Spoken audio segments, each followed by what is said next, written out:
Hello and welcome to decipher dynamics. आज के short video में हम देखेंगे department of science and technology के बारे में। कुछ इंपॉर्टेंट पॉइंट्स हैं जो यूपीएससी, सिविल सर्विसेज और इंजीनियरिंग सर्विसेज के लिए इंपॉर्टेंट है। तो आइए शुरू करते हैं। यहाँ पर हम सारे पॉइंट्स का बेसिक इंट्रोडक्शन देख लेते हैं। सबसे पहले आपको पता होना चाहिए कि ग्लोबल इनोवेशन इंडेक्स पब्लिश किसने करा है और इंडिया की क्या पोजीशन है। जैसा कि आप देख सकते हैं, सितंबर 2021 में ग्लोबल इनोवेशन इंडेक्स 2021 आ चुका है। सो हम कंपेयर करते हैं लास्ट ईयर 2020 में इंडिया की रैंक क्या थी। लास्ट ईयर इंडिया की रैंक 48 थी, जो अभी 2021 में इम्प्रूव होकर 46 हो गई है। सो आपको एग्जामिनेशन पॉइंट ऑफ व्यू से क्या याद रखना है। सबसे पहला कि इसको रिलीज किसने करा है, world intellectual property organisation. So world intellectual property organisation क्या है, कि स्पेशलाइज्ड एजेंसी है यूनाइटेड नेशन की। ये आपको बिल्कुल याद रखना है। और कुछ और पॉइंट्स है जो हम इंडेक्सेस और रिपोर्ट्स में कवर करेंगे।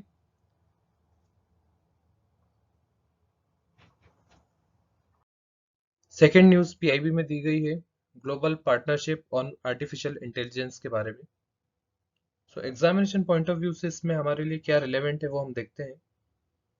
फर्स्ट है कि India as a founding member है, इसका आपको याद रखना है। जून 2020 में 15 मेंबर्स के साथ में इसको बनाया गया। एट प्रेजेंट नवंबर 2021 में इसमें 25 मेंबर्स हैं। आप यहाँ मेंबर्स देख सकते हैं। और एक इम्पॉर्टेंट पॉइंट आपको याद रखना है, इसका सेक्रेटेरिएट ओईसीडी में है। अब ये ओईसीडी क्या है, इसको हम ब्रीफ में देख लेते हैं। Organisation for economic cooperation and development. अब ये न्यूज में भी है क्योंकि कोस्टा रिका इसका 38th मेंबर बना है। जब आप ज्योग्राफी में मैपिंग करेंगे तब आप जो कंट्री न्यूज में रहती हैं उनको भी साथ में कवर करिए। जैसे यहाँ पर मैंने इंडिकेट किया है कोस्टा रिका की लोकेशन कहाँ पर है, इसकी सराउंडिंग कंट्रीज कौन सी हैं वो आप देखिएगा। ओईसीडी के बारे में एक पॉइंट और याद रखिए, 1961 में ये बना था और इसका हेडक्वार्टर्स पेरिस में है और इंडिया इसका मेंबर नहीं है। थर्ड न्यूज पीआईबी में दी गई थी, national initiative for developing and harnessing innovation. In short आप इसको निधि कहेंगे। ये department of science and technology का इनिशिएटिव है for promoting innovation and entrepreneurship.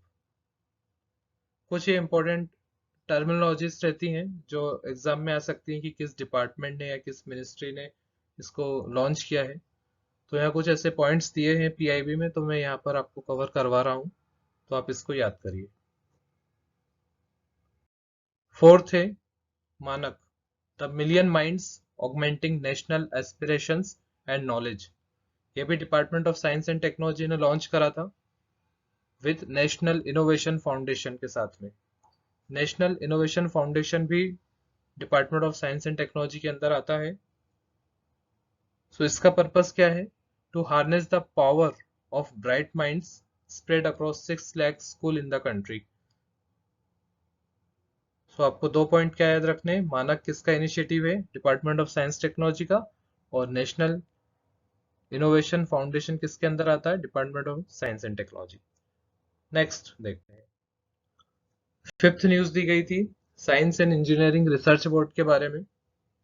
So examination point of view से आपको अभी इसमें याद रखना है कि एक स्टेट्यूटरी बॉडी है।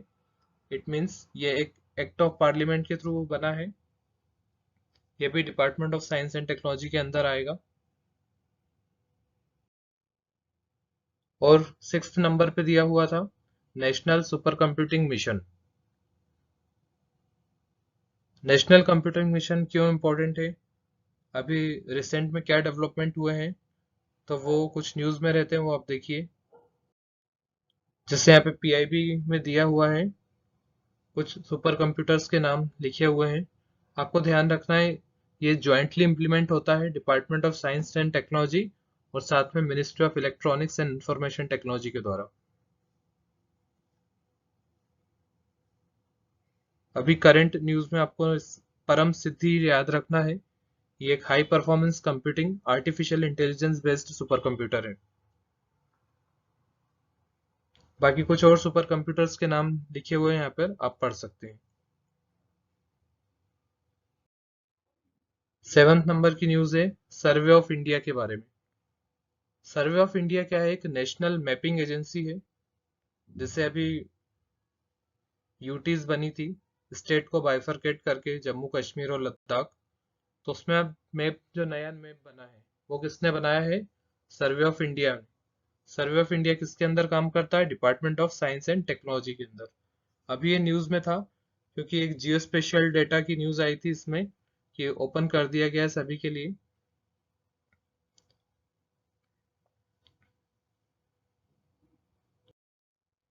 8th नंबर की न्यूज है गति, gender advancement for transforming institutions. Generally क्या होता है कि department of science technology women empowerment के लिए भी वर्क करता है, तो उसका एक पार्ट है gender advancement for transforming institutions. किस प्रकार से विमेन पार्टिसिपेशन बढ़ाया जाए science technology engineering mathematics field में, ये इसमें दिया हुआ है। नेक्स्ट पॉइंट हम देखते हैं टाइफेक के बारे में। Technology information forecasting and assessment council है, जो ऑटोनोमस ऑर्गेनाइजेशन है under department of science and technology के बारे में। बस आपको अभी इस ब्रीफ में यही याद रखना है कि टाइफेक किसके अंदर आता है? Ministry of science and technology के अंदर। कुछ इनिशिएटिव इसके लॉन्च हुए थे वो देख लेते हैं। TIFAC unveils 2 new initiatives of technology. First one is Saksham, ये श्रमिक शक्ति मंच है, और सेकेंड इज सीविड मिशन। सो ये आपको दोनों याद रखने, कई बार मैच द कॉलम्स में इस टाइप के क्वेश्चंस आ सकते हैं। नेक्स्ट देखते हैं हम Kiran, knowledge involvement in research advancement through nurturing.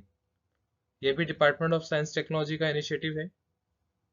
इसमें विमेन साइंटिस्ट को इनकरेज किया जा रहा है कि किस प्रकार से साइंस टेक्नोलॉजी फील्ड में अच्छे से अच्छा रिसर्च वर्क किया जाए।